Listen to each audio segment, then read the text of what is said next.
నిన్న హైదరాబాద్లో శిల్ప కళావేదికలో రైతు ఆశీర్వాద సభ అని పెట్టి ఆ సభకు రాష్ట్రంలో నలుమూలల నుండి రైతుల్ని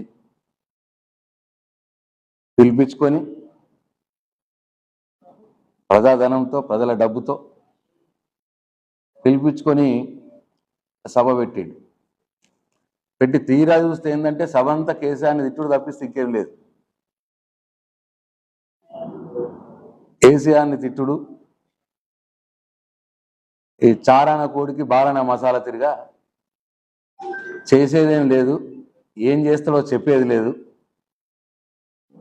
కానీ ప్రజల డబ్బు ఖర్చు చేసి మీటింగ్లు పెట్టి నిన్న అదే కోవలోకి రైతు ఆశీర్వాద సభ. నేను అడుగుతున్న ముఖ్యమంత్రి రేవంత్ రెడ్డి గారు, నేను రైతులు ఎందుకు ఆశీర్వదించాలండి? నిన్ను సగం మందికి 2 లక్షల రుణమాఫీ ఎగ్గొట్టినందుకు నిన్ను రైతులు ఆశీర్వదించాలనా? 15,000 రైతు బంధు ఇస్తా అని చెప్పి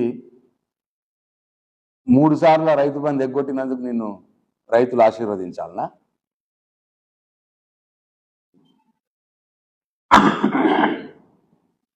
వడ్ల బోనస్ అని చెప్పి అది ఎగ్గొట్టినందుకు నేను ఆశీర్వదించాలనా? 24 గంటల కరెంట్ ఉన్నదాన్ని తీసుకొచ్చి 11 గంటల కరెంట్ చేసినందుకు నిన్ను రైతులు ఆశీర్వదించాలనా? దేనికోసం రైతులు నిన్ను ఆశీర్వదించాలి? వడ్లు కొనటోడు దిక్కులేక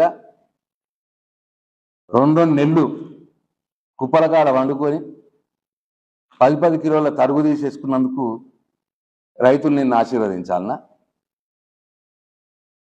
యూరియా దొరకక నువ్వు దిక్కుమాలని యాపని పెట్టి ఆ యాప్ల చుట్టూతో తిరిగి యూరియా దొరకక రైతులు రోడ్డు మీద పడ్డందుకు నిన్ను ఆశీర్వదించాలనా? ఎందుకు నీ ఆశీర్వాద సభ? చెప్పాలి, సమాధానం చెప్పాలి దీనికి. ఎక్కడ చూడు రైతులు నిన్ను శాపాలు పెడుతున్నారు. ఇది రైతు ఆశీర్వాద సభ కాదు.